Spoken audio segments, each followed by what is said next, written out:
Hello creators and crafters, and welcome! Today I'll be sharing with you how I refinished this piece of furniture my mom found in the trash. Every once in a while we get lucky and find something sitting by the curb that is no longer loved by the previous owner. There's nothing more rewarding than upcycling an item deemed for the landfill. Sit back, relax, and enjoy this start to finish trash to treasure furniture flip.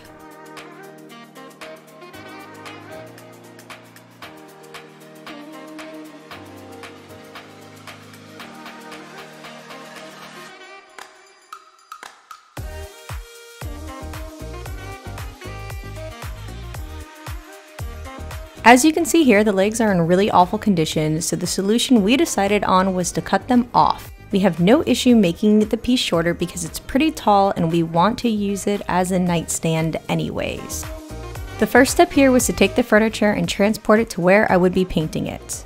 I decided to paint this piece of furniture at my grandmother's house because she just lives a couple of doors down from my mom, and I figured it would be much more rewarding to spend time with my grandmother painting this than alone. Before we go over to my grandmother's, I'm going to head over to my dad's house to cut the legs off because he has the equipment to do so. A simple saw would suffice, but any excuse to go and visit my dad is good enough for me. You got it in there. This is what I was going to do. My restoration hardware dupes are right here. But I'm gonna do this first so that it's not my mom's garage any longer. Hey guys, this is my dad. He looks like Santa. He might be. We're looking at this together because my dad's an expert. We're gonna chop it off probably around here because it's gonna be an end table in my mom's guest room. Came out of the trash. This was free 99. Super wobbly. All I gotta do is tighten it up, which will be no problem at all. And if I have to put wood glue on it somewhere, if it's still loose after I tighten it, that's also not a problem. It'll be nice and sturdy when we're done, but my dad has really nice equipment. So we're gonna chop these legs right off.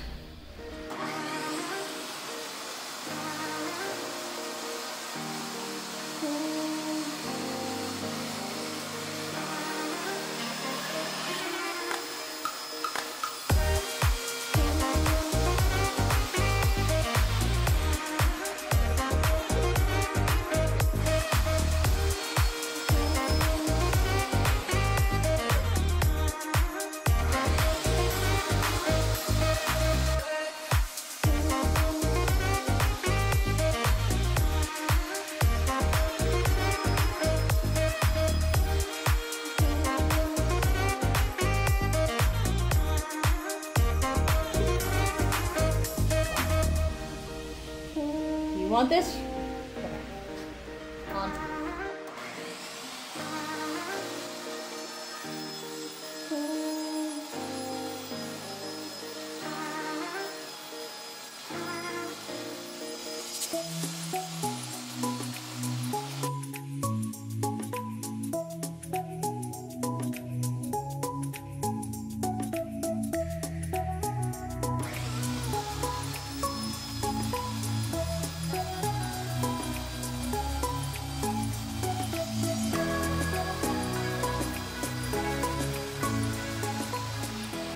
I filled up a bucket with warm, soapy water. I chose Dawn soap because it's notorious for cutting through like grease and grime.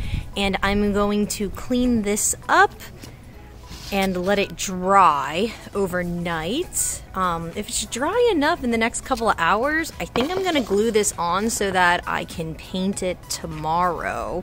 But after you wash your piece of furniture with your nice soapy water mixture, you're going to want to let it dry overnight, because if you paint on top of something that's wet, that paint is absolutely just going to flake off. So you want to make sure something's dry, and the best time to wait is overnight. So I'm going to clean all of this up, and then I am going to potentially glue this on tonight, but it would be in a couple hours after it's been sitting under a fan. So I'm gonna make sure that it is really nice and dry before I glue that on. Maybe I'll just glue it on in the morning, but I want to get it all done tomorrow, so hopefully I can just glue it on tonight and see what happens. I know that this is a very time-consuming process and can be quite boring, but I wanted you to see the true reality of refinishing furniture. Prepping furniture for paint is vital to the longevity of your finish. I really want to emphasize how important it is that you do prep your piece properly, because if you don't, it will all have been in vain. Refinishing a piece of furniture is not for everyone, and patience is key here.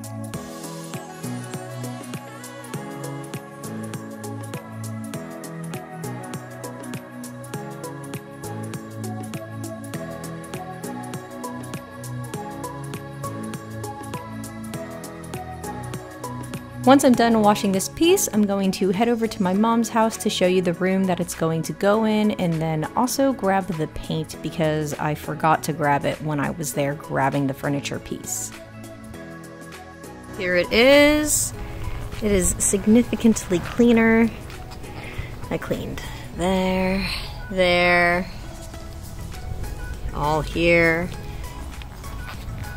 And these crevices, it's still gunked up, but I think that'll be okay. I wiped in all the crevices here, crevices there, it was black in there. Yeah, it's looking much better. See how damaged the top is? Washing it didn't help the damage, but yeah, I mean, it's already looking better. Yep. So I found a fan. I'm gonna put the fan on the furniture so I make sure that it dries, 'cause it's kind of swelling. And I saw this and I was like, oh, is this a Peloton fan? Oh my gosh, that's so fancy, but it's Peloton fan, so no, it's not a Peloton fan, guys. Here is the room. It's gonna go right here in this spot. That'll be the nightstand. Hopefully it fits well. Stuff that needs to get moved. Haha, Mom. It's on YouTube now. So yeah, you can see this is the vibe of the room. Wreath making stuff. More wreath making stuff, like mother like daughter. Yeah, so it's gonna go right here. But right next to the room, there is this guest room. Lighting for you. And I figured this paint color right here, this is the color I'm going to paint it so that there's a cohesive color story throughout the house. Guest room right next door to this area right here. Boom. So it's going to have the color of this wall. Okay, so raided my mom's garage and I found some leftover paint, which I thought was kind of exciting that I know this piece is going to match perfectly. This one is, I guess, a semi-gloss. Knowing my mom, it's probably a semi-gloss. Where is it? Yeah, satin. Alright, cool. It's right here anyways. The name of the color is Distant Thunder. It's kind of a blue-gray, which is really pretty. And I'm just going to paint it on with a brush because paint is free instead of doing spray paint. Even though spray paint would be easier, spray paint is a bit more expensive and I wouldn't get the exact color. And then I'm going to sand it with like a 220 grit sandpaper to get the strokes from the brush off, and then I'll lightly, maybe I'll paint a second coat on it, but I'll probably just do 2 coats and then a light sanding of 220 grit in between, and then I'll sand the edges ever so lightly so that it has that shabby chic look, because the nautical room it'll be appropriate. But yeah, everything's gonna match, and this is the paint, Distant Thunder. Also, I'm at my grandma's house. Look how amazing these are. Maybe I'll just take them. They're just in her garage. She's crazy. I'm gonna keep these. It's the next day. My top is glued on. There's a little bit of a gap, which I'm going to fill with some spackle. It's the best I could do. Just going to sand this whole thing down, score it up to give it a tooth so it's not too smooth, so the paint sticks a lot better to it. But it is completely dry. It has been 24 hours, and we are going to sand this sucker down and then give her a nice paint coat. I think what I'm going to do, because it's going to be really hard to get into here with the brush, I found some black spray paint. So because it's so much lighter, I'm going to spray all these crevices in here with the black, and then I'm going to come back with the blue and try to get in there as best as I can. But I think that that'll be better than the light color showing through, so Worst comes to worst, remember, you can always paint over paint. Might just lose some time and some material, but, you know, just kind of experiment and see what works best for you.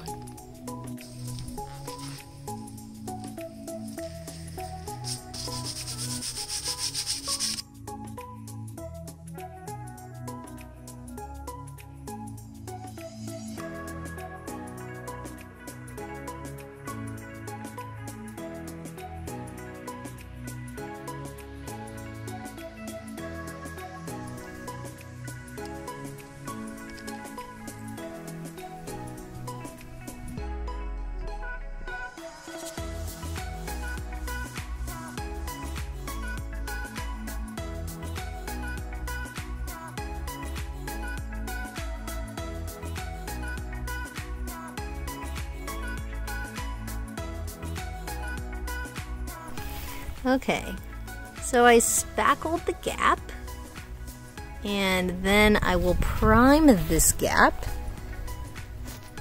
and then I will paint it. Just so you guys can see, whenever you paint furniture, if there are gaps, you'll see them, like down here. I mean, there's gaps, so you're gonna see that. Obviously, furniture's put together, that's fine, but on the top here, I want it to look like one solid piece and not like a weird paint line gap. Down here, see how it's looking. So yeah, this is how much better it looks now. Whenever I paint it, it's gonna make a big difference. This piece was too wobbly. It's not obviously a well-made piece.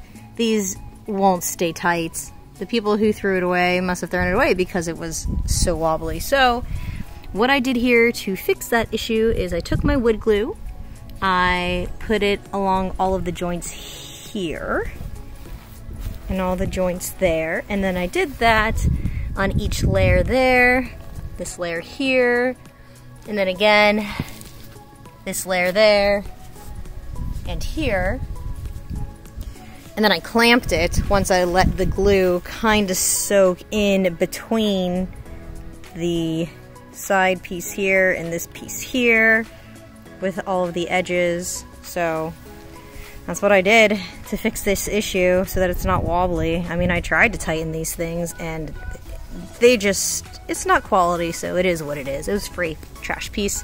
So again, same here, I put the bead of it on. This is a bit more of a gap, as you can see, and then I clamped it after I let it soak in there, but you can see it started to soak in. So yeah, really excited about that.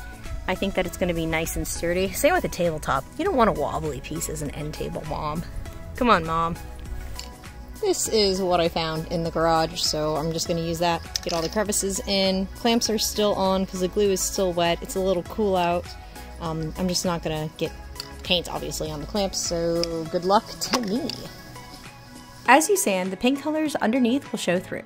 This adds interest and dimension. Paint your piece with all of the colors you want to show through before you paint your top color on. I like at least 2 to 3 colors to show through underneath.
Furniture piece is done. That was absolutely miserable. I'm definitely going to recommend in the future, if you paint something this detailed, that you use a HVLP spray gun or you use spray paint. Obviously don't spray it too close so that you don't get drips and spray in light, even coats, even if it takes you 4 coats to cover something up. Here's Zero. She's just part of the video. I will never be hand painting something again. It glops around the edges. I knew I was going to be shabby chiking it, so that wasn't a bit of an issue, but if I could just find... Yeah, well, anyways, as I was painting, I was getting like glops along the sides, and it was just awful, and I was constantly going back and trying to fix it. So now what I'm going to do, I'm going to drill my holes that I marked off for myself for that little back piece, and I'm going to get started on sanding it down so that 1, it will cover all of my mistakes, and 2, it'll give it a bit more of a dimension for the space that it's going in because that style suits it well. Now I'm going to start sanding this. Normally whenever I sand, I'm gonna make sure that I get like drips and high spots with, you know, not a medium grit, but a fine grit. So I bought this on the way here from the grocery store, and it came with 100, 60, and 150. So I'm going to start with the 150, see if it gets enough off, and then I'll go to 100 if it's not. And then hopefully I won't be needing the 60 because I know that this will eat into the paper because this piece of furniture is mostly paper. So let us see how the 150 goes. I have some drips. What I like to do when using sandpaper, you know, I like to fold it into thirds. This is like a pro tip, I think. I don't know. A person told me to do this. And refinishers, typically, they'll do that as well. So it's so you get 1, 2, 3 uses. I'm going to hit all of the edges to give it some dimension.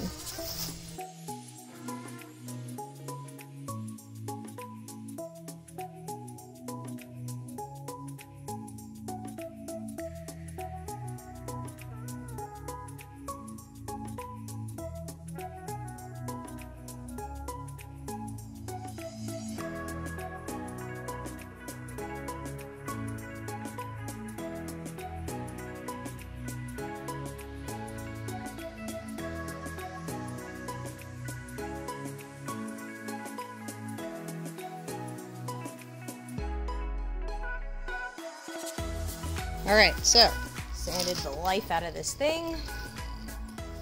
Gonna want to get a brush of some sort, wipe her down, step back, look at her, see if you need to get any other spots. And yeah, I'm just gonna clean her up now.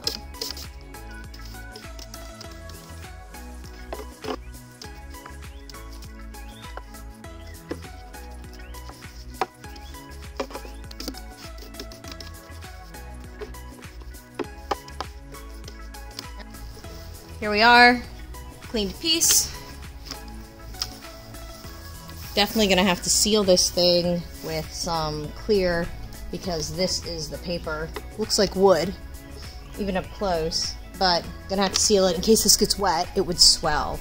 So sealing your project whenever you do this to it is probably the best way to go, depending on the quality of the product that's underneath the paint. So I'm definitely going to seal this after I clean it up a bit. Looking at it now, I think that I need to sand on the shelves because I got a little spot here and it looks weird to have all of this shabby chic but then the shelves to be in like really good condition. So I'm gonna go at these shelves right now.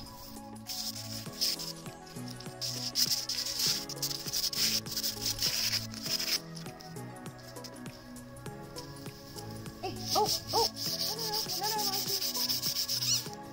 you can't have that. You can't have it. No.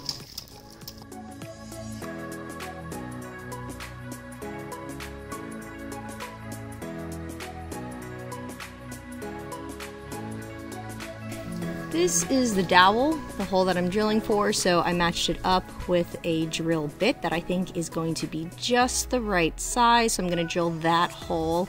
And then I'm actually not sure if I'm going to drill the holes for these. I might just glue this on because these were not functioning as as they were intended to. They're pretty inferior, whatever these are. So I think I might just glue everything in when I'm done, of course. So I'll show you that process as I do it. But yeah, just make sure if you're using dowels, you want it to be nice and tight and not loose. But if you're going to use glue, I guess you can kind of get away with whatever you choose if you don't have just the right size of a drill bit.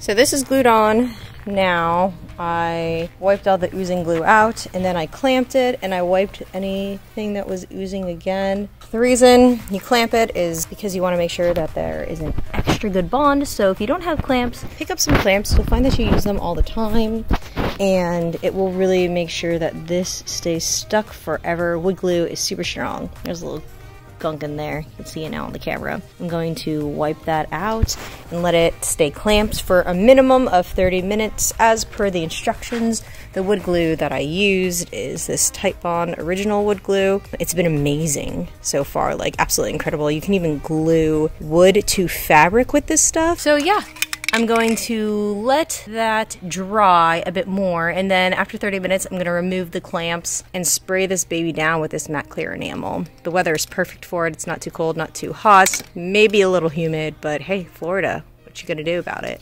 Here's the piece in the room. I'm going to film it somewhere else because the lighting in here just does not look great. But I put stuff on the shelf to hide the wires, and I'm going to show you this piece not in the room, but you can see it matches the style pretty well so that you can see it a bit better. In this lighting, you can definitely see all the different colors in the piece. I really do like this shabby chic look on such a detailed piece because it makes the detail pop. Redoing a piece of furniture is a long and arduous process, and it's definitely not for everybody. A lot of other videos make it look like you can do it in just a couple of hours, but cleaning a piece, allowing it to dry, painting the piece, and then allowing that to dry multiple times can really take a few days.